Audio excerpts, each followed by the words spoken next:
Sejam todos muito bem-vindos a mais uma edição do nosso programa Conexões Raras, realizado pela Associação Brasileira de Doenças Genéticas. Nosso objetivo é ampliar o acesso à informação, fortalecer a rede de apoio e aumentar a conscientização sobre as doenças raras no Brasil, promovendo discussões que contribuem para a melhor qualidade de vida e também para ajudar as famílias a estar compartilhando, divulgando cada vez mais, porque a gente sabe que quanto mais a gente compartilha, mais qualidade de vida a gente vai gerando. E isso também incentiva o desenvolvimento nas novas práticas e nas políticas públicas de saúde.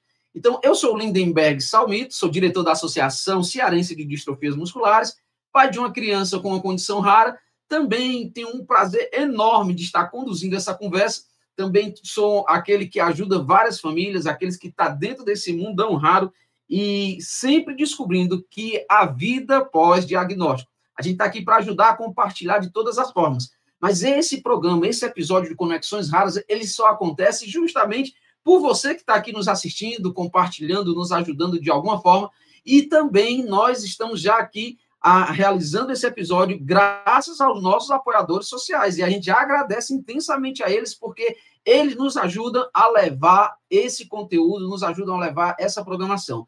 São eles a Onaila, a Takeda, a PTC Terapêuticos e a nossa parceira Fedran. E esse apoio que eles fazem à nossa vida é fundamental nessa nossa missão. A gente, como você sabe, estamos entrando, ou na verdade já estamos vivendo um mês intenso, o mês de setembro. E o mês de setembro, além de destacar a questão do Setembro Verde, que é o mês das distrofias, também é o mês conhecido como Setembro Amarelo, o mês de conscientização sobre o suicídio. Nós buscamos enfatizar nesse mês a importância do apoio psicológico para os pacientes e as famílias que convivem com doenças raras. Porque todo mundo sabe que quando um paciente recebe o diagnóstico, esse diagnóstico ele deixa de ser individual e passa a comprometer, ou, na verdade, esse diagnóstico é um diagnóstico familiar. Então, todos nós precisamos desse acompanhamento psicológico. Todos nós precisamos intensificar justamente dentro desse nosso mundo raro. O impacto emocional dessas condições, muitas vezes, é negligenciado. Pode aumentar a vulnerabilidade de pessoas que já enfrentam desafios significativos em seu cotidiano, como também muitos de nós, às vezes, por questão de preconceito ou por questão de uma situação ou outra, queremos fugir desse assunto. Mas a saúde emocional, a saúde mental, ela precisa ser levada a sério. Hoje o nosso encontro é voltado para discutir como podemos oferecer suporte e construir estratégias para prevenir o suicídio e promover a resiliência. Para abordar esse tema tão relevante, temos o prazer de receber a nossa convidada especial, a Amanda Minuccelli. Ela tem esse sotaque italiano, ela tem origens, mas ela é uma profissional gabaritada, uma mulher renomada, uma psicóloga, onde vai trazer aqui, nesse episódio, um conteúdo fantástico que vai enriquecer cada vez mais esse nosso programa. E, desde já, antes de chamar a nossa entrevistada de hoje, a doutora Amanda, eu quero apresentar aqui, só para você ter uma noção, apresentar um pouco do que ela faz. Eu sei que o que vai transmitir, o que vai aqui declarar a respeito dela, não daria aqui mais de horas só pelo gabarito que ela é, pela profissional brilhante que ela é. Mas a gente vai fazer um resumozinho aqui, porque o que é interessante é ouvir aquilo que ela tem para transmitir para nós. Então, a doutora Amanda, ela é psicóloga com 18 anos de experiência em consultório, palestrante em saúde mental e especialista em psicanálise, psicoterapia de casal e orientação familiar.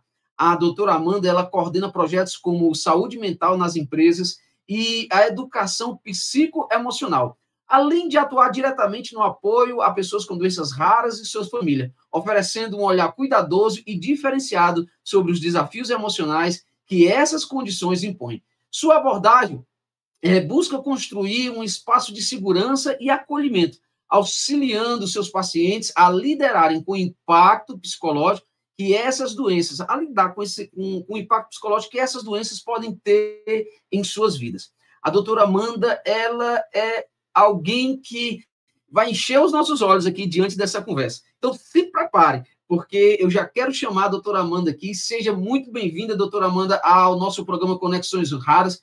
É um prazer enorme já o nosso agradecimento aqui, o nosso agradecimento tanto da CDG como do povo que lhe assiste. eu queria que a senhora se apresentasse um pouquinho mais aí para nós, falasse um pouquinho da senhora, porque esse programa eu tenho uma certeza que vai ficar marcado. Bom, eu quero agradecer o convite, para mim é uma honra, né? Desde que eu entrei em contato com as doenças raras através da ABNMO, né? Dos trabalhos, das palestras, dos encontros que nós temos com os pacientes, né? Foi o que mais me enriqueceu e o que mais me deu vontade de estar nesse mundo, de estar contribuindo dessa maneira voluntária, né? Então, eu sou, meu sotaque meu sobrenome é Minuchelli, mas eu sou uma pernambucana, né? Então, assim, estamos todo mundo junto. Isso, uma coisa muito importante no meu currículo. Eu sou mãe de gêmeos.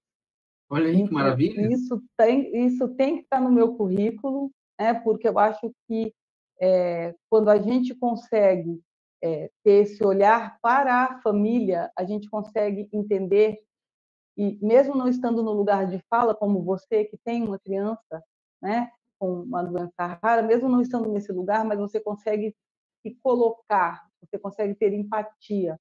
Então, eu não olho só aquele paciente como um doente, eu olho como exatamente como você falou, quem está em volta, qual é a construção, como é que a gente pode dar a mão para todo mundo, né? Quando a gente, eu gosto muito quando nas palestras iam os pais, não ia só o paciente, né? E eu lembro de uma paciente que me chamou em João Pessoa e eu falei, você quer fazer algumas sessões comigo? Ela falou assim, não, eu quero que a minha mãe faça. Então isso me tocou de uma maneira, isso me deu, né, a ideia do que é esse mundo das doenças raras. É, como você disse, toda a família recebe o diagnóstico, toda a família precisa. Então, eu acho que esse lugar no meu currículo, aí, além de todas essas expertises, mas esse lugar de mãe de gêmeos é o lugar de fala que eu posso dizer assim, foi o que me tocou para dar a mão e entrar no mundo das doenças raras. Que bacana. Bacana, realmente esse lado familiar, a gente sempre está correndo, buscando, porque já foram feitas até pesquisas que o envolvimento, a participação da família num tratamento faz toda a diferença, né? Faz toda a diferença. E além do meu filho tem 13 anos, o João Eudes, eu tenho uma filha também de 16, e a minha esposa também, ela é diagnosticada com a doença rara, e hoje a gente está enfrentando também a questão do câncer, né? A gente está passando por algumas situações onde aconteceram grandes coisas, mas graças a Deus, com o apoio familiar, estamos superando todas essas questões, e pode ter certeza que a gente sabe que o quanto a família ela é emocional. E nesse mês de setembro, né, setembro amarelo, a gente traz muita coisa, né? A gente traz uma preocupação justamente no emocional, no mental, porque se a cabeça está bem, a gente tem força ou motivação para continuar fazendo muitas coisas. E a gente recebeu aqui, doutora Amanda, algumas perguntas que eu tenho certeza que serão preenchidas diante da sua expertise, diante do seu conhecimento, onde as pessoas que estão nos assistindo, tanto ouvindo pelo Spotify, como assistindo aqui pelo YouTube, como vai acompanhar nas nossas plataformas, e é por isso que é tão importante você estar compartilhando, é tão importante você estar divulgando as nossas causas, porque às vezes é uma pessoa que está ali querendo descobrir o que está passando, o que está vivendo, e quando se trabalha no emocional é algo fantástico. A primeira pergunta que mandaram aqui para nós, doutor, é o seguinte: como é que o Setembro Amarelo tem contribuído para a conscientização sobre o suicídio no contexto das doenças raras? Quais são as ações específicas que a senhora tem visto diante das associações de pacientes raros voltadas à questão do Setembro Amarelo? Antes mesmo de falar sobre isso, a senhora poderia falar um pouquinho do Setembro Amarelo para nós, como é que isso despertou e qual é a função dentro desse campo dos mundos raros? O Setembro Amarelo ele vem com essa incumbência de tocar num assunto muito delicado, que é um tabu, né? Então, infelizmente, o número vem crescendo muito de tentativa de suicídio, principalmente entre os jovens, né? E digamos que 90% das pessoas, agora falando no geral, que tentam o suicídio, elas estão passando por algum transtorno mental, né? Transtorno esse que pode ser passageiro, como uma depressão, uma crise de pânico, ou pode ser algo que, né, não seja tão passageiro, como esquizofrenia, uma paranoia, que são doenças mesmo já psiquiátricas. Então, se fez necessário trazer o Setembro Amarelo para que falássemos não de morte, mas de prevenção, de vida. Então, hoje eu vejo o Setembro Amarelo como o mês do fortalecimento da vida. Por quê? Quem tenta tirar a vida, né, normalmente, as pessoas que tentam, depois, quando elas vão conversando comigo ou com outros psicólogos, você percebe o seguinte: ela não queria morrer, ela queria calar a dor, ela queria deixar de sentir aquela dor emocional, aquela tristeza, ou aquela dor que era insuportável para ela. Então, o objetivo não era morrer, era se livrar de uma dor que sozinha ela não via outro caminho. Então, isso é muito importante que as pessoas entendam, porque já existe um preconceito assim, tentou suicídio. Nossa, mas essa pessoa tinha tudo, essa pessoa não ama a família, essa pessoa não ama a vida. Não, essa pessoa só não aguentava mais aquela dor que ela estava sofrendo calada.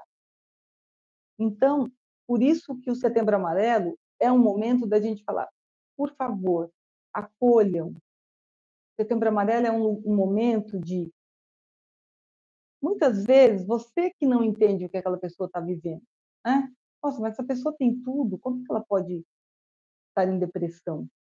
Nossa, mas ela tem o apoio todo da família, olha, nós estamos acompanhando esse processo dela, de conhecimento da doença, ela tem amor, ela tem carinho.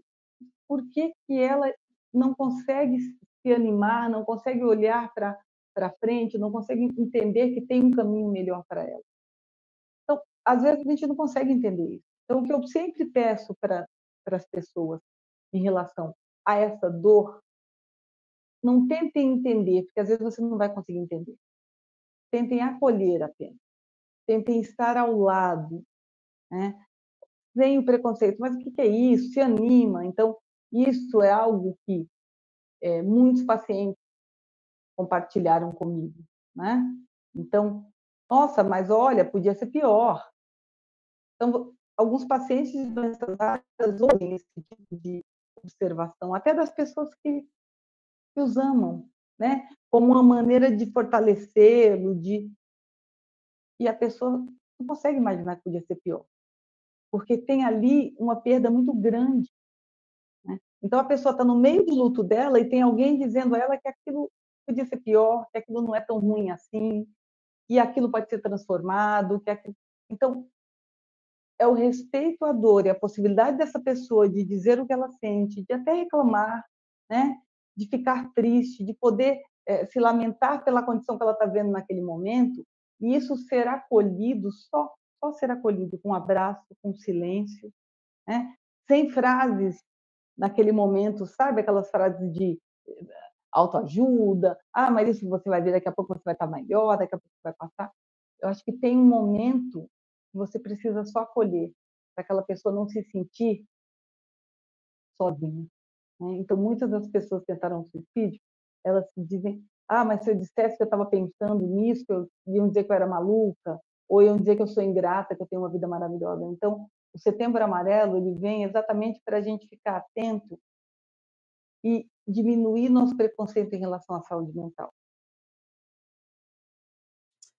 É interessante, a senhora tocando aí no assunto, eu me lembro, quando a gente recebeu o diagnóstico, o primeiro sentimento que veio sobre nós foi o sentimento de luto, né? A gente veio aquela experiência de procurar chorar, de não saber o que fazer, de correr para um lado para o outro, ou tentar de todas as formas, procurar meios que pudessem resolver essa situação. E quando a gente escuta, geralmente quando a gente escuta a notícia de um diagnóstico, a gente não recebe de uma forma muito onde se trabalha o emocional. O médico, ele chega simplesmente diz, olha, o seu filho tem a doença X, ele vai morrer e tal, e aquela coisa toda. E a gente começa ali a se desesperar emocionalmente de uma forma, mas depois a gente vai colocando as coisas no local, a gente vai transformando o luto em luta, a gente começa a conhecer, a gente começa a participar e a gente começa a ter um direcionamento. Agora, a gente sabe que todas as pessoas são diferentes, né? Todas as pessoas têm um pensamento diferente, todas as pessoas elas reagem diferente, todas as pessoas elas agem de uma forma pessoal, individual. E a pergunta que vem aqui, doutora, justamente, é quais são os principais desafios emocionais que as pessoas, tanto com doenças raras como seus familiares, enfrentam e como esses desafios podem influenciar um risco de suicídio, né?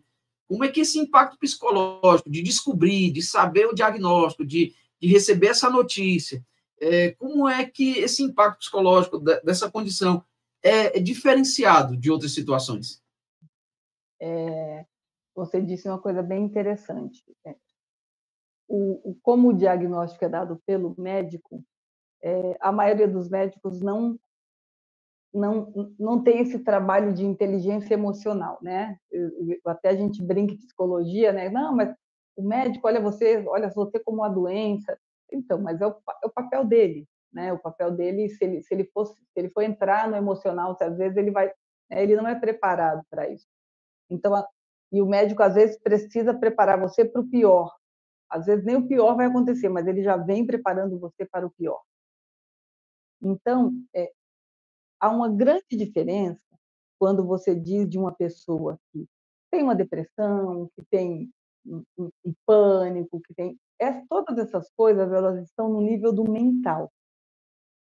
Quando a gente fala de um diagnóstico de doença rara, a gente não está falando só do nível mental, a gente está falando da realidade, né? A gente está falando de uma mudança no dia a dia dessa pessoa, no dia a dia dessa família. Então, quando você disse do luto, né, que vocês viveram, da tristeza, do desespero, essa é a melhor forma de entrar nesse caminho, é viver todas as emoções, tá? Por mais difícil que seja, porque você precisa se despedir, né? Daquela história, da história que eu imaginava para o meu filho, da história que eu imaginava para minha filha, da história que eu imaginava para minha esposa. A gente precisa se despedir dessa história. E essa despedida vem com tristeza, vem com luto, né? Morre alguma coisa que a gente imaginou. Então, a gente precisa viver essa emoção, né? Tá aí o filme Divertidamente, para quem não assistiu, é uma dica que eu dou para todos os pacientes, dou em todas as palestras. Todas as emoções são importantes. Então, para a gente poder transformar, virar luta, tem que ter o luto. E aí, o que acontece? A falta de informação, né? Qual a importância das associações? Por exemplo, foi Salvador.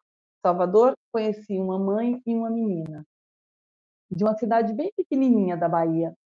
Ela era a única que tinha a doença rara na cidade. Então, você imagina. Ela conseguiu vir a Salvador.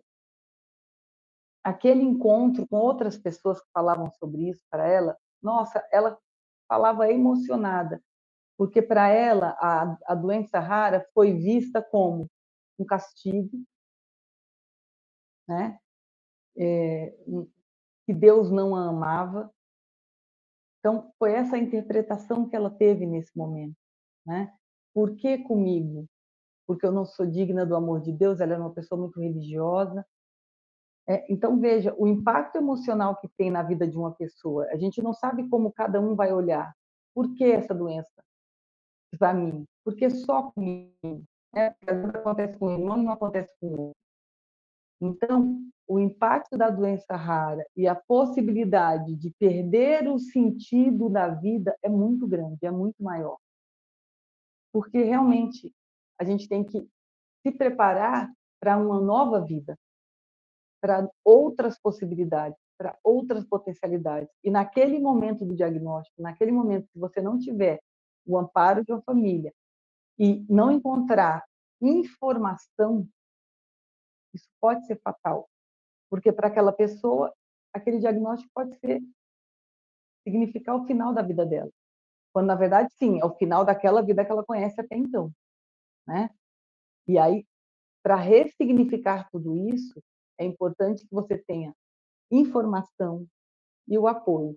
Mas o apoio psicológico é de extrema importância. Os grupos que se formam para as pessoas poderem falar, os grupos de pais que podem ser formados, os grupos dos doentes, porque essas pessoas precisam entender que elas não estão sozinhas e que tem pessoas que ressignificaram.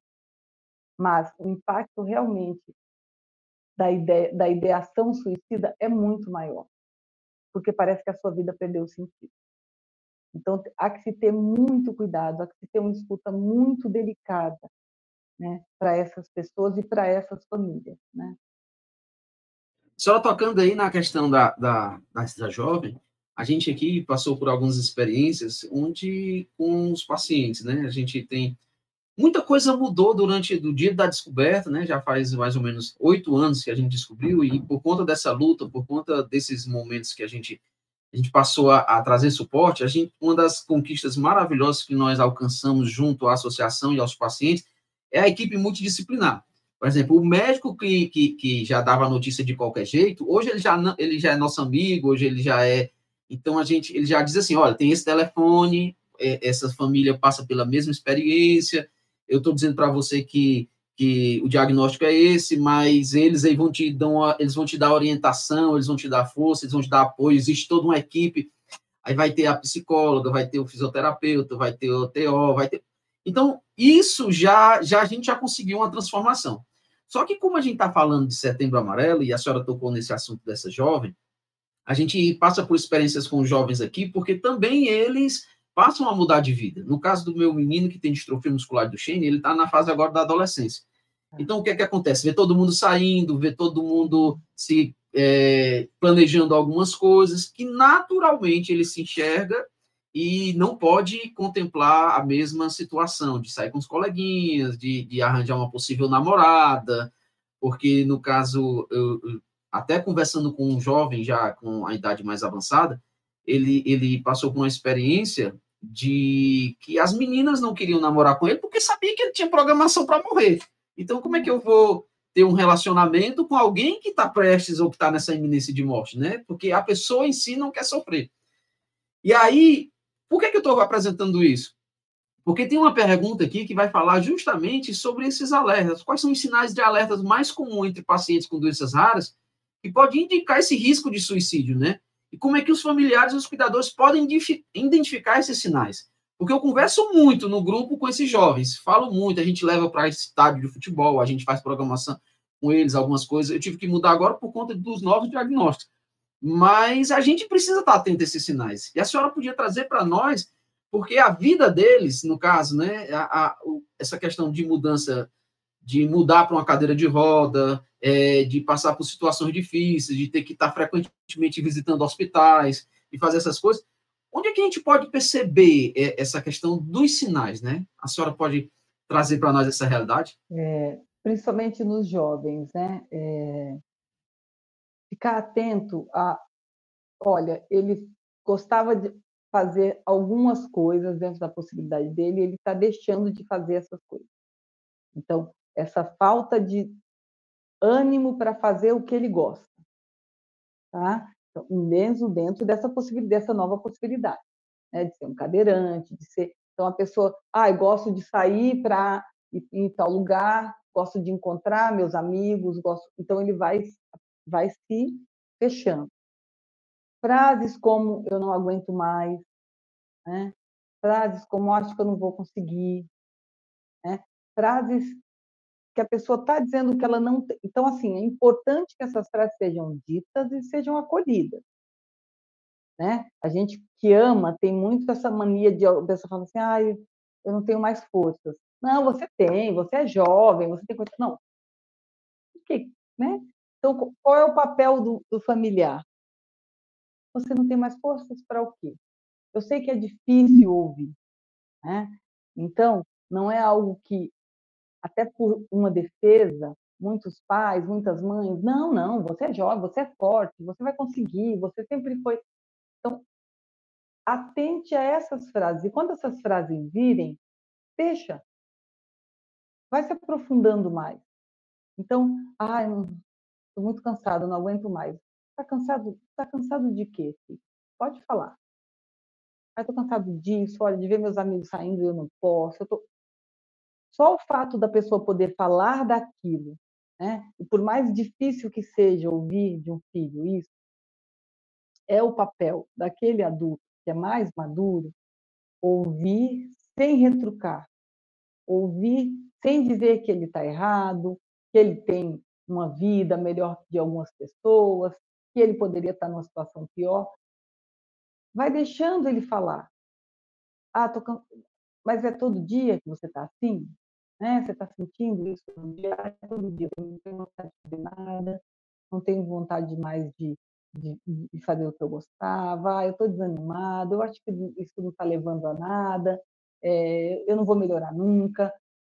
Então, deixa que a pessoa fale, para você poder identificar nessas frases que é um momento que ele precisa de um acolhimento psicológico, que é um momento que ele precisa ser direcionado para um tratamento, para ele ser ouvido, né? Porque muitas vezes os filhos ou o familiar, ele não quer preocupar o pai, não quer preocupar a esposa, não quer preocupar o marido e não consegue falar sobre essas coisas, sobre essa vontade de desistir, né? E quando ele pode falar para uma outra pessoa, ele se sente mais livre. E às vezes o fato de desabafar e tentar encontrar outros caminhos já pode ajudar.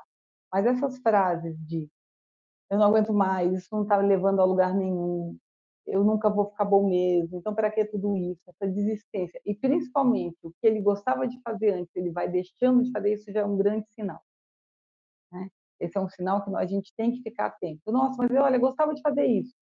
Ah, não tenho mais vontade. Isso já é um sinal de que você está entrando no processo depressivo. E as frases de que, mas isso não vai levar a nada, isso não tem jeito mesmo, elas têm que ser ouvidas e acolhidas. Para que aí vocês vão entendendo até uma hora dessa pessoa poder falar, acho que a minha vida não tem mais valor, e ela não tem que ser repreendida. Aí você vai entendendo, quanto mais você deixar a pessoa poder falar do que ela sente, poder falar da tristeza dela, se ela tiver esse lugar em casa, os familiares vão poder entender, olha, a pessoa está chegando num nível de tristeza, de depressão que é perigoso, entende? E aí temos que ficar mais atentos, não podemos deixar essa pessoa muito sozinha, né?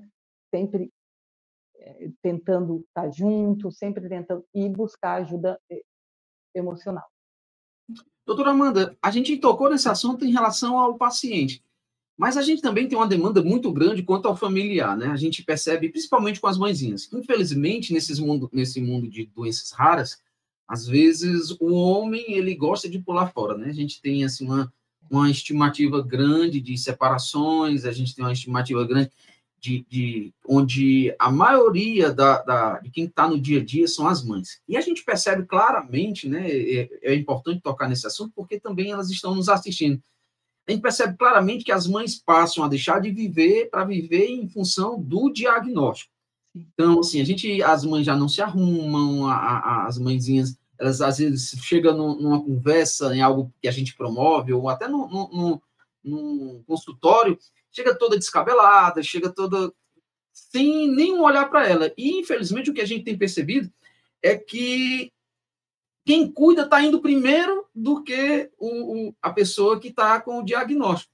A gente já se deparou várias vezes em ter que tirar pessoas que, infelizmente, cometeram suicídio, justamente porque, no caso, né, do diagnóstico, de alguns diagnósticos, a mãe é a portadora e aí transmite para o filho, e aí, assim, não, eu preciso acabar com a causa do que gerou a doença, né? Então, eu que transmiti, e aí ela se sente culpada, ela faz isso, mas como ela está nesse dia a dia, como às vezes ela vive, eu vou colocar aqui a palavra no automático, como às vezes ela está tipo robótica, sei lá, ela está conduzindo a vida, como é que a gente pode enxergar, qual é a orientação que a senhora pode dar para quem está nos assistindo agora, né? Essa mãezinha, porque a senhora fala, os pais, as mães, observem os filhos, mas às vezes quem não está sendo observado é justamente quem cuida, né? Porque não tem ninguém que observe. Então, a senhora pode passar para a gente essa realidade, os sinais, o que é que elas podem fazer, como é que elas podem se acordar para essa realidade de cuidar, mas também olhar para dentro de si? Olha, por isso que os grupos, né, de encontro são extremamente importantes. Porque foi o que você disse, realmente o histórico é mesmo quando o homem está presente, ele está ausente, né? Quem vai correr, quem vai estar no dia a dia, quem vai a hospitais, quem vai... Então, às vezes, o homem fica só naquele lugar de, eu sou provedor, mas quem vai resolver esse problema é você, né? E quando, na pior hipótese, realmente eles vão embora e não conseguem lidar com aquilo e deixam as mulheres. Então, as mulheres, elas já, naturalmente, já estão exaustas, porque elas têm toda a demanda da casa, têm toda a demanda de trabalho, e aí, quando ela tem que parar tudo para se dedicar, fica muito difícil ela conseguir, né, de se olhar no espelho. Então, por isso que o grupo de mães, esse encontro de mulheres, né, mediados por um psicólogo, mediados por uma terapeuta ocupacional, é sempre importante que mesmo que seja online, é sempre importante que essa pessoa tenha esse lugar, porque é muito difícil dizer para essa mãe que ela precisa se arrumar, que ela precisa cuidar dela, sendo que ela não tem a pouca energia que ela está dedicando para cuidar desse filho, dessa filha, desse marido, dessa pessoa. Então, o que é importante? Claro, ela tem que ter um tempo, como pedir ajuda, que é muito difícil também. Então, tem que ter essa rede de apoio de um parente, de uma irmã, de um irmão, de uma cunhada, de uma avó, que possa deixar que essa mãe respire um pouco, né? E nem sempre isso é possível. Por isso, os grupos de mediação, de conversa, que essas mães possam ir. Então, por exemplo, lá na sede da associação, que é uma sede linda, então, enquanto as pessoas, os pacientes estão ali se encontrando, as mães também poderiam ter um lugar para ela. E assim como, né, foram promovidas algumas ações para os pacientes, ações para as mães também, por exemplo, vai uma manicure, vai um dia de cabeleireiro, vai um dia que elas possam se olhar, porque fica muito difícil. Todas as mães que eu conversei, elas não conseguem. Você vai tentar conversar com elas, olha, vocês precisam voltar um pouquinho para vocês. Mas não tem ninguém para me ajudar. Tem alguém para ajudar. Né? É que eu não, mas tem muito essa fala assim, o problema sou eu que tenho que resolver, o problema é meu. Né? Então, assim, o filho é meu, eu não posso. Não, você pode. Você pode pedir ajuda um pouquinho para você ter um minuto seu. Né? Você pode pedir ajuda para alguém, então não é um problema seu, né? É como se não é sua culpa, né? Existe muito, culpa é uma palavra que você falou que é uma palavra que eu ouvi muito, né? O que eu fiz para isso acontecer com meu filho? O que eu fiz para isso acontecer com a minha filha?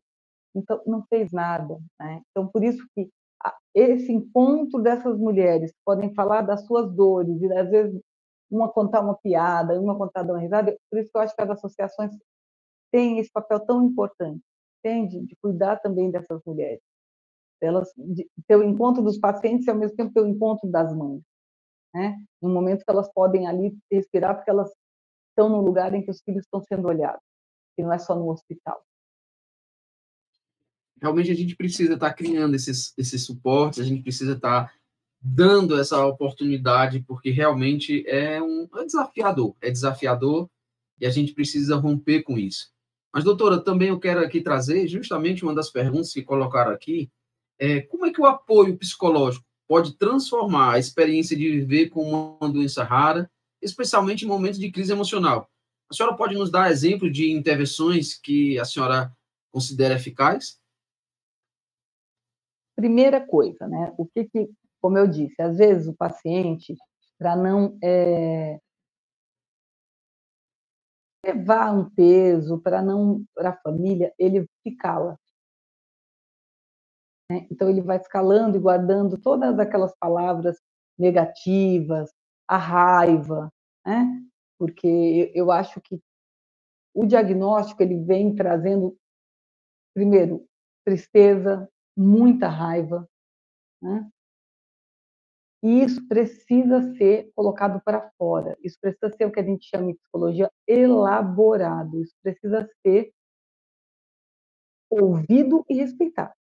E muitos pacientes se calam e vão guardando isso para dentro para não levar isso para a família, porque eles já estão se sentindo um peso para a sua família. No atendimento psicológico, existe esse vínculo que não é, que é um vínculo sem pré-julgamento, não é alguém que está na minha vida, não é alguém a quem eu devo, né, satisfação. Então, o lugar do psicólogo nesse momento é um lugar neutro. Então, diante dessa neutralidade que o psicólogo tem, aquele paciente ele pode, naquele momento, extravasar toda a emoção dele, botar tudo para fora, dizer as coisas mais absurdas que ele não consegue dizer para ele mesmo. E no meio da crise emocional, quando isso é acolhido e não repreendido como não, você não pode sentir isso, você não pode, né? Quando a gente ama a pessoa, a gente quer abraçar a pessoa, não quer deixar, não quero que você chore assim, não quero. No processo terapêutico, todas essas dores, todas essas angústias, elas são jogadas ali fora, né? E nesse momento que essa pessoa se vê vazia desse sentimento, é aí que a gente vai começar a construir algo a partir daqui. Então, o processo terapêutico para o paciente de doença rara é de extrema importância, porque é ali talvez onde ele possa jogar todo o lixo que está dentro do coração dele, tudo que vem na mente dele, tudo que ele pensa. Tem que ter um lugar para isso, tem que ter um lugar para a dor, tem que ter um lugar para a dor onde a dor ela é acolhida. E eu vejo que muitos pacientes fazem isso e não fazem em casa, por mais que eles tenham apoio, por mais que eles tenham amor, mas eles se sentem um peso já na família. Então, além de ser um peso, eu vou reclamar da minha situação, então eles não reclamam, então vão acumulando, e aí é que o paciente entra em depressão.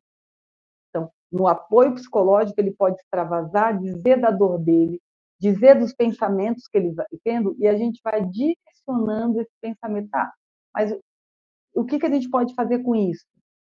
Não, mas eu tenho raiva. Não, mas a sua raiva, eu compreendo a sua raiva.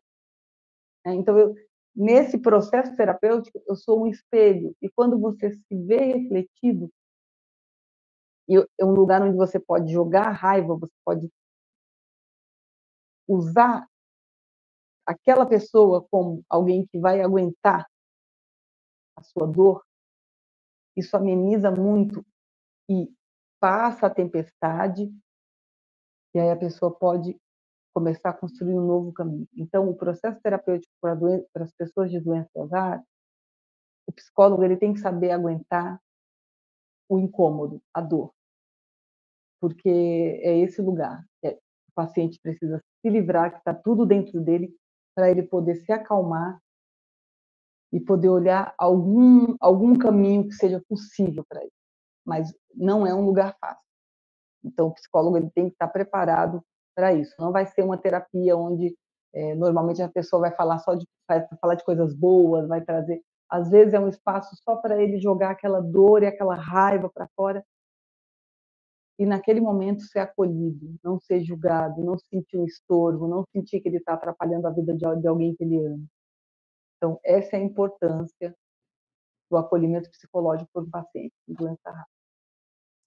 A gente percebe que na construção da nossa vida, né? Infelizmente, nas escolas, a gente trabalha muito questão de sistema digestivo, a gente trabalha sobre comportamentos relacionados ao corpo, que talvez a gente, se não entrar na área, nunca vai usar para a vida. E pouco se trata essa questão de emocional, da questão do pensamento, a questão do sistema emocional. A gente é tanto que, para procurar ajuda, a gente tem aquele certo preconceito, né? Porque sempre é atribuído que para procurar um psicólogo, para procurar alguém que possa te conduzir em uma terapia, é porque você chegou a um extremo onde vai ser taxado de diversos nomes. Exatamente. Então, a gente já não trabalha isso, é uma questão que a gente precisa até pensar na escola, pensar em alguma forma. E hoje, uma das ferramentas que eu acho que pode ajudar isso é justamente as redes sociais. Talvez a escola não trabalhe, a escola não facilita essa questão, a gente não tem essa construção nem dentro de casa mesmo, de procurar uma ajuda, de desabafar, de ver isso com outros olhos, para não ser taxado ou não sofrer preconceito. Mas chegou essa nova realidade para nós, essa questão das redes sociais.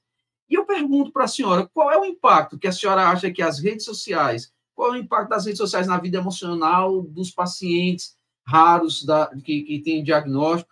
O que é que elas podem, assim, elas podem ser uma ferramenta de apoio nesse quesito. Como é que a gente pode utilizar essas ferramentas, né? Essas ferramentas, tanto para nós que somos familiares, como para os pacientes? Qual é o meio, né? Já que a gente já vê uma facilidade melhor com relação a fugir desse preconceito, a fugir dessa questão de não procurar ajuda. Como é que a gente pode usar bem essas redes sociais, já que hoje ninguém está livre delas? É uma realidade, né? Não tenha dúvida. Eu gostei muito da sua colocação, porque vou falar rapidamente do meu projeto de educação psicoemocional, é exatamente isso. Eu vou às escolas, alunos do ensino médio, que já têm seus 15, 16, 17 anos, que já têm uma compreensão maior, isso é um trabalho que eu faço voluntário, né? Falar sobre saúde mental, de uma maneira bem simples, né? O que é tristeza? O que é depressão? Né? O que é ansiedade? Quando é que a ansiedade está fora do controle? A gente não sabe. Né? O que é uma bipolaridade? Onde é que isso afeta quimicamente o nosso cérebro? Por quê? Né? Antigamente, assim, a pessoa que é bipolar ela é louca. Não, a pessoa que é bipolar ela tem um defeito no cérebro dela. E com a medicação, essa medicação vai lá e organiza, né, esse defeito e a pessoa passa a ter uma vida comum. Então, realmente, você falou né, com muito conhecimento, nós não temos educação psicoemocional. A gente não sabe. Então, quando a pessoa vai procurar, ela já está assim. E as mídias sociais, olha o que a gente está fazendo aqui, né?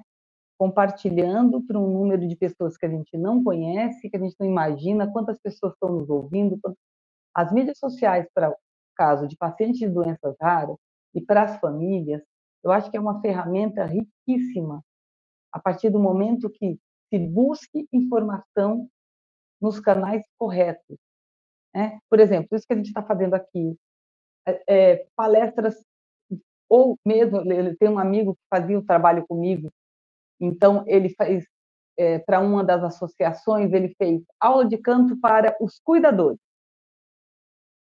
Então, foram 3 aulas, né, online, que vamos fazer aula de canto, e na 5ª aula todos nós vamos fazer um coral.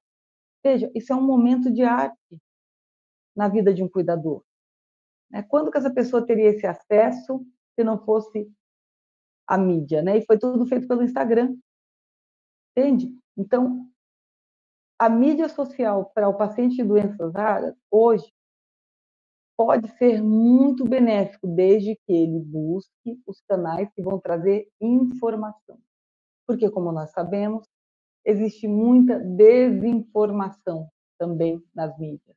Né? E hoje a gente sabe que não só pessoas com doenças raras, mas muitos jovens, né, vão adoecendo por se comparar com aquele mundo perfeito que a gente vê, né, nas mídias sociais. Com aquelas pessoas que não têm problema, com aquelas pessoas que são perfeitas, né, que usam os filtros, que têm uma vida maravilhosa, que está sempre em ambientes, né? Porque ninguém se filma numa maca de hospital. Né? Quando a gente está na maca do hospital, ninguém vai filmar. Então, nossa, mas será que só eu vivo no hospital? Eu sou a única pessoa que vive no hospital, o outro, ninguém mais. Olha aqui, estou vendo, acompanhando a vida dessa pessoa, é só alegria, é só festa, é só.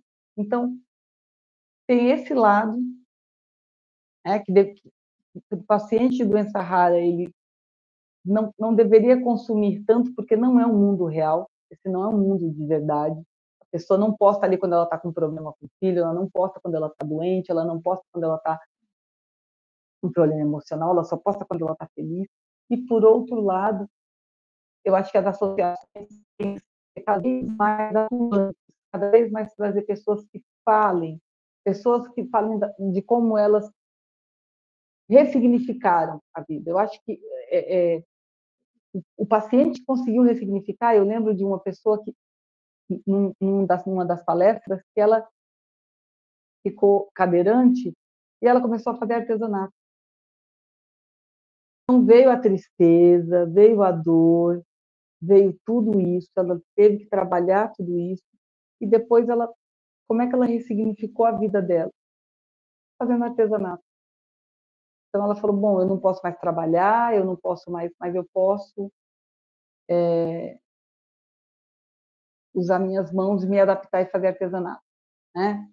Já tem hoje algumas associações que ajudam, então assim, essas pessoas que são PCD, essas pessoas que querem se inserir no mercado, né? Já existem cursos para pessoas que querem inserir no mercado. O mercado está abrindo mais essa possibilidade de trabalhar, né?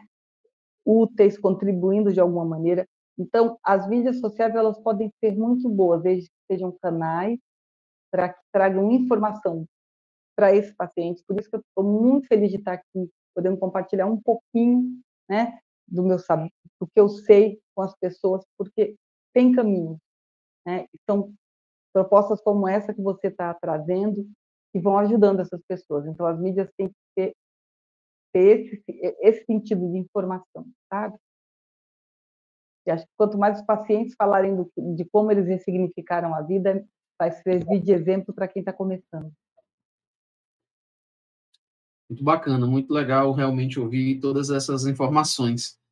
E a senhora tocou aí no assunto do voluntariado e que a senhora vai às escolas, né? Eu sou policial militar e trabalhava até pouco tempo nas escolas dando palestras sobre diversos assuntos, né? Inclusive a questão do suicídio também. Eu tive uma oportunidade não vou nem dizer salvar, mas eu estava em casa e de folga, quando uma pessoa me ligou, um aluno da qual a gente visitava, estava querendo cometer suicídio. E a única pessoa que ele queria, que na verdade, quem poderia intervir alguma coisa era justamente a gente. E aí foi chamado para ir na casa dele, para acessar aquela situação de uma forma. E graças a Deus, hoje ele está super bem. A gente foi lá, conversou, deu um suporte bacana. A gente orientou os pais na questão de procurar terapia, de procurar um profissional, aquela questão toda. Mas naquele momento trabalhou e como eu estou dizendo assim, dentro da perspectiva. Hoje, infelizmente, a gente que trabalha nessa questão pública, sempre a gente trabalha, esse trabalho começou justamente pelos aqueles ataques nas escolas. A gente sempre está sempre querendo mediar a situação momentânea e quando a gente, na verdade, tem que trabalhar a prevenção e não dá continuidade, porque quer resolver aquela situação. E a senhora tocando nesse assunto, uma pergunta que diz assim, que iniciativas ou que ações políticas, né, a senhora acredita que ainda precisam ser implementadas para melhorar esse suporte psicológico com as pessoas de doenças raras no Brasil? Como é que as associações ou como é que as repartições públicas, como é que o poder público pode colaborar com profissionais de saúde e políticas públicas voltadas, né, para esse povo? Eu acho que isso que você disse e o trabalho que eu faço é como se deveria ser nos colégios uma matéria, sabe? Tinha que ter ali saúde mental, mesmo que fosse 2 vezes por mês, mas trazer essa consciência para que as pessoas comecem a entender que, em alguns momentos na vida, uma tristeza, né, uma perda, pode virar uma depressão. Então, conhecimento do que é o adoecimento mental. Então, isso é prevenir, né? Falar de suicídio. O que é o suicídio? É a tentativa de se livrar de uma dor que eu não consigo ver mais solução. Só que eu estou sozinha. Então, o que aconteceu? O que aconteceu quando vocês foram até esse? Nossa, mas foi um milagre? Foi? Não. Essa pessoa foi ouvida. Essa pessoa foi ouvida na dor dela. Então, é impressionante. Eu já tive um caso de um paciente. Esse paciente eu não me esqueço. Ele não era um paciente de doença rara, mas era um paciente que me ligou em 20 de dezembro. Veja, 20 de dezembro, eu com viagem marcada já em 22 de dezembro. Ele me ligou e falou, não, porque me indicaram você, falando que você era muito boa, e eu queria fazer uma sessão. Eu falei, nossa, mas agora eu estou de férias e volto em janeiro. Ele, não, mas tem que ser bom. Fui. E essa pessoa, a primeira frase que ele disse foi essa: bom, eu vim porque a pessoa que me indicou disse que você era uma profissional muito boa, uma profissional excelente, mas eu decidi que eu vou me matar. Eu decidi, e eu só vim mesmo porque eu prometi para a pessoa que viria, e é isso. Cansei, minha vida não faz mais sentido, eu virei um estorvo na minha família, e eu tomei essa decisão. Naquele momento, eu só não disse nada em relação à questão do suicídio, mas comentei: olha, para você chegar a essa conclusão, deve ter algo que está lhe doendo muito. Você pode me contar o que é? Desde quando? Né? Olha, essa pessoa ficou comigo, contou a história da vida dele, 1 hora e meia. E no final daquilo, eu confesso a você que esse menino sofre desde criança, né? Sofrimento muito grande desde criança, passou por situações muito difíceis de incompreensão, de maus tratos. Quando ele me contou, eu disse a ele: eu entendo. Eu entendo que você só veja na sua vida esse caminho. Eu entendo. Porque realmente você foi. A sua história é extremamente. É muito triste, é cruel. Mas você pensou em todas as soluções até hoje sozinho, né? E depois de muito tentar, o único viés, o único caminho que você vê hoje é o suicídio. E eu entendo que você pense assim. Mas agora nós estamos, nós dois nessa estrada. Você não está sozinho. E eu queria propor que você me desse a chance da gente buscar uma solução junto.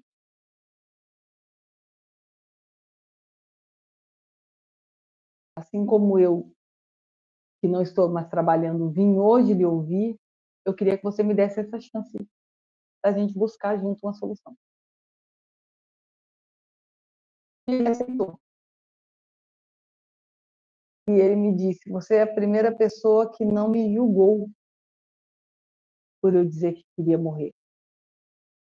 Você é a primeira pessoa que realmente quis entender por que eu imaginei que esse fosse o único caminho na minha vida.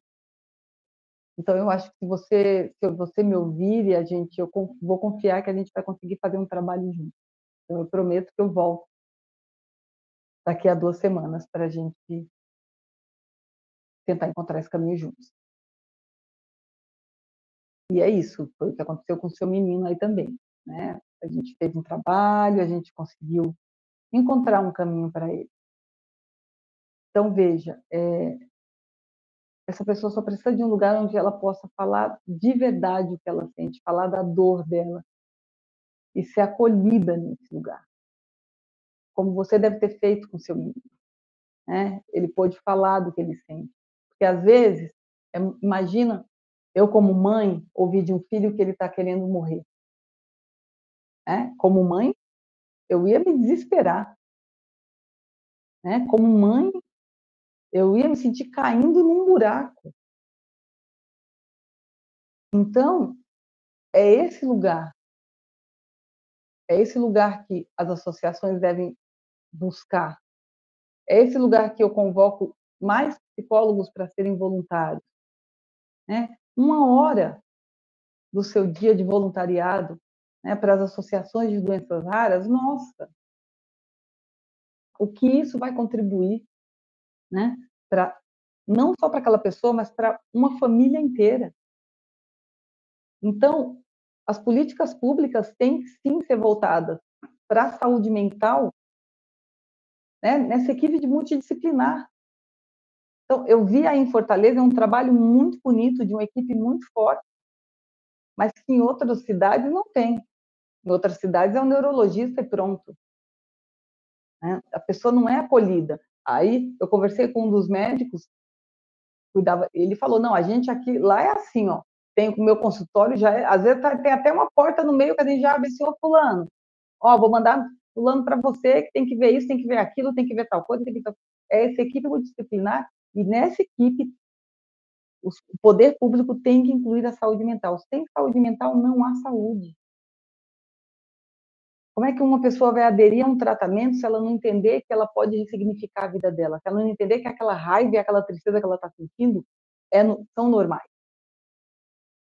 Então, eu acho que o que falta é mais voluntariado, mas as políticas públicas têm que investir na contratação de psicólogos para que essas pessoas tenham esse acolhimento, que o familiar tenha um acolhimento, que o paciente tenha um acolhimento. Porque foi o que você disse, a saúde mental hoje, a gente começou a entender a importância que ela tem, até para eu aderir ao tratamento, para eu tomar a medicação, para eu entender que aquilo pode ser para o meu bem, para eu entender até onde eu posso ir, até onde eu posso sonhar, que apesar daquela restrição, eu posso encontrar um outro caminho, mas é numa conversa limpa, numa conversa séria, numa conversa de acolhimento. Que às vezes as pessoas que amam o paciente não conseguem.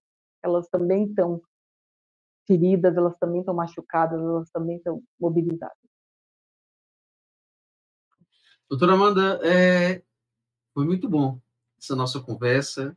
A gente está conversando aqui, o tempo passa voando, a gente nem percebe. É algo muito gostoso ouvir cada informação que a senhora passa, transmissão do seu conhecimento.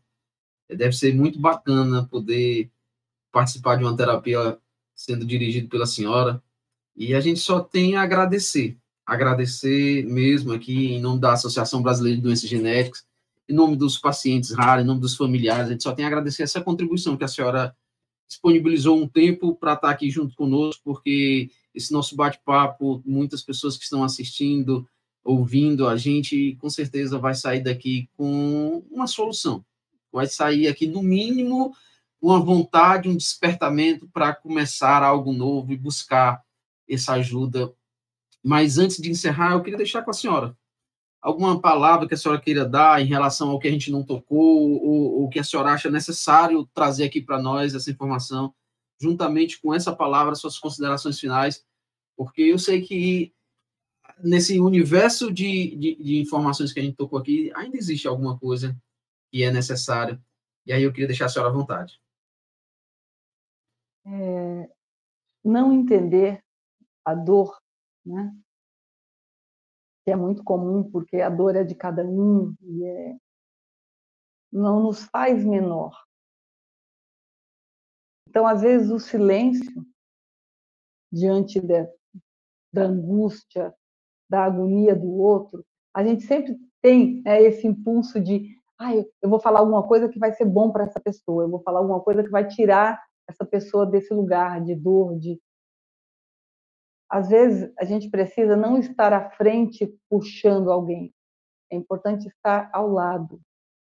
Porque a gente estando ao lado, a gente consegue ver, olha, essa pessoa está evoluindo. Não, essa pessoa continua triste. Olha, hoje acordou melhor. Então, estar ao lado é mais importante do que estar à frente, puxando essa pessoa para algum lugar que às vezes ela nem quer ir. Então, sobre saúde mental, é muito importante, né? E, às vezes, o que você diz para o outro, às vezes, uma frase, nossa, vamos dar uma caminhada que você vai ficar feliz. Isso é muito comum quando a pessoa está depressiva. Olha, mas está um dia de sol tão lindo lá fora, e a pessoa não quer sair. Porque às vezes a pessoa sai lá fora e ela se sente pior, porque ela não sente a alegria que o outro está sentindo. Então, quando se fala de saúde mental, esteja ao lado olhando, esteja ao lado acompanhando, né? Cuidar dos cuidadores é de extrema importância, né? Dessas mãezinhas que você disse. Saúde mental é algo que o ideal é que a gente não fosse, como você disse, né, no último minuto. Saúde mental é para a gente se conhecer, é para a gente saber o que eu trago de verdades que não são minhas, que são das pessoas que me construíram. Todos nós somos construídos pelo amor do outro, por frases do outro. Então, muita coisa que eu sei de mim não é quem eu sou, é quem alguém sabe e disse que eu sou. Né? Se a Amanda era uma menina levada, se a Amanda era uma menina triste, se a Amanda... Eu ouvi de alguém. Então, procurar um psicólogo principalmente na situação de um diagnóstico de doença rara, é muito importante. É muito importante para a pessoa ressignificar todos aqueles sentimentos, para que ela seja acolhida, a família. Então, tem que ser um orientador familiar também.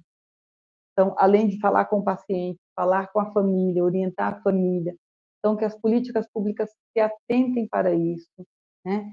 Que as famílias se atentem para isso. O psicólogo não é para cuidar de quem está louco, o psicólogo é para cuidar de quem quer ressignificar o sentimento, de quem precisa encontrar um novo caminho diferente, quem precisa viver um luto e depois virar uma luta, virar um vencedor nessa luta. Eu quero agradecer imensamente, porque esse é o trabalho que eu mais me orgulho de participar, né? Eu lembro de um dia estar em uma das palestras e eu gosto de chegar antes e ir conversando, né? Ir conversando, porque como a minha palestra sempre vem depois da palestra dos médicos, então eu gosto de, e principalmente as pessoas que eram cadeirantes, eu abaixo para falar com essas pessoas. E um dia veio uma filha falar comigo, ela tirou uma foto, né? Eu estava conversando com a mãezinha dela, ela não sabia o que eu estava fazendo ali ainda, e ela, o que você veio fazer aqui? Eu falei, eu sou a psicóloga que vai palestrar, aí vai, né, falar com vocês sobre saúde mental. Ela falou, eu queria, nossa, ninguém nunca abaixou para falar com a minha mãe, né? Eu fiquei muito impressionada, porque eu falei, nossa, a doutora está abaixando para falar com a minha mãe, né? Eu falei, mas, eu quero que ela veja nos meus olhos que existe um lugar para ela aqui, mesmo que seja nessa conversa, a gente estava brincando até, a mãe dela estava muito cheirosa, né? E a mãe dela falando que vendia produtos, e aí eu comecei a brincar, falar, olha esse cheiro todo, e abaixei para ela falar assim, nossa, nenhum médico e ninguém nunca abaixou para falar com ela. Então, é esse o lugar do acolhimento. Eu nem disse nenhuma palavra, eu não disse nada que me remetesse, que eu era psicóloga, mas às vezes ficar junto da pessoa, estar no lugar dela e olhar nos olhos e deixar que ela fale o sentimento dela, por mais doloroso que seja ouvir, já é cura, já é encontro, né? Eu acho que as pessoas nessa situação das doenças raras, elas se sentem muito isoladas e sozinhas. Então, quanto mais elas puderem ter encontros verdadeiros, quanto mais esses familiares puderem se dar as mãos, quanto mais você puder ouvir a história do outro e como ele está conduzindo aquilo, é o importante. Então, por isso, para mim, é o trabalho que eu mais me orgulho de fazer, quando eu vou encontrar os pacientes, quando eu posso tocar, quando eu posso abraçar. Então, no final de toda a palestra, eu abraço todos, né? Peço permissão e abraço a todos, porque é essa conexão, né? Que às vezes no mundo real não acontece, porque tem, né, um preconceito, tem uma questão de capacitismo de que aquela pessoa quer ser abraçada, aquela pessoa quer dar risada, aquela pessoa quer falar, né? E às vezes o mundo lá fora, o fato de ver você numa cadeira, o fato de ver você com alguma limitação, já te olha de uma forma diferente, né? Que é outra coisa. Gente, todo mundo ali está querendo um abraço, todo mundo está querendo dar risada, todo mundo está querendo... Não pode diferenciar. Essa coisa do capacitismo é algo que eu vejo que as pessoas com doenças raras sofrem muito, né? Então elas saem, o mundo já olha assim, é um doente. Não. A doença é uma parte da vida dessa pessoa. Mas é o seu menino que deve ser um menino lindo, que quer falar, que quer conversar, que quer sorrir, que quer ser abraçado, que quer ser tocado. Então, é isso que eu acho muito importante que as pessoas entendam. Né? Aquilo é só a doença é só uma parte da vida dela. É isso. Doutora Amanda, por gentileza, deixa suas redes sociais aí para quem quiser acompanhar, quiser interagir com as informações que a senhora passa. Não sei se a senhora tem um trabalho em específico para isso, mas passa aí para a gente. as redes sociais. Eu tenho meu Instagram, tá? Que é o @psicóloga Amanda Minuccelli. Minuccelli é Minuccelli. Então, eu tenho meu Instagram, que eu falo sobre muitos assuntos de saúde mental, eu estou ali para esclarecer, e vocês também, quem quiser pode me mandar perguntas, pode tentar o contato comigo através do Instagram, ali inbox, eu estou disponível, né? Quero agradecer muito à CDG, agradecer muito a BMO, que passou o contato para vocês, né? E dizer que, apesar de tudo, que é a frase que a gente criou para a nossa palestra, né? A gente ainda pode sonhar. Apesar da dor, apesar do luto, há um momento que a gente ainda pode sonhar. Obrigada. Obrigado também. Também queremos agradecer a você que está aqui nos acompanhando nessa conversa, nesse bate-papo maravilhoso, muito gostoso a gente ter aprendido tudo isso com a doutora. Ela nos trouxe essa orientação sobre saúde emocional, saúde mental, coisas que nós precisamos focar, coisas que precisamos nos colocar à disposição, porque precisamos ter esse cuidado, precisamos ter esse direcionamento na nossa vida. A gente passa por diversas situações e precisamos prevenir, antes mesmo de procurar ajuda só no final. A gente precisa buscar ajuda, a gente precisa se fortalecer, a gente precisa estar disposto a querer também a cuidar de nós mesmos. Nosso agradecimento também àqueles que fazem esse programa acontecer, que é a Onaila, a Takeda, a PTC Terapêuticas e a FEDAM. A gente da Associação Brasileira de Doenças Genéticas quer também pedir a você que você nos siga nas nossas redes sociais. Por que a gente pede isso? Porque é importante, porque quanto mais a gente passa esse conhecimento, quanto mais a gente transmite essas informações, quanto mais você assiste episódios como esse, episódios maravilhosos, bons de assistir, gostosos de compartilhar, a gente está facilitando a vida de muitas pessoas. Então, o nosso Instagram é @acdgbrasil. Você pode nos acompanhar, ver lá que a gente está sempre mostrando um novo episódio, sempre dando novas informações nesse universo de diagnósticos raros. Também aqui pelo YouTube, né, a CDG dentro do YouTube, como também no Spotify. Nos ajude a compartilhar, nos ajude a divulgar, nos ajude a lançar para as pessoas qualidade de vida. Porque quanto mais conhecimento a gente compartilha, quanto mais cedo a gente descobre, mais qualidade de vida a gente vai ter. Um grande abraço a todos vocês que nos acompanharam, um grande cheiro e até o próximo episódio do nosso programa Conexões Raras. Fica com Deus e até a próxima.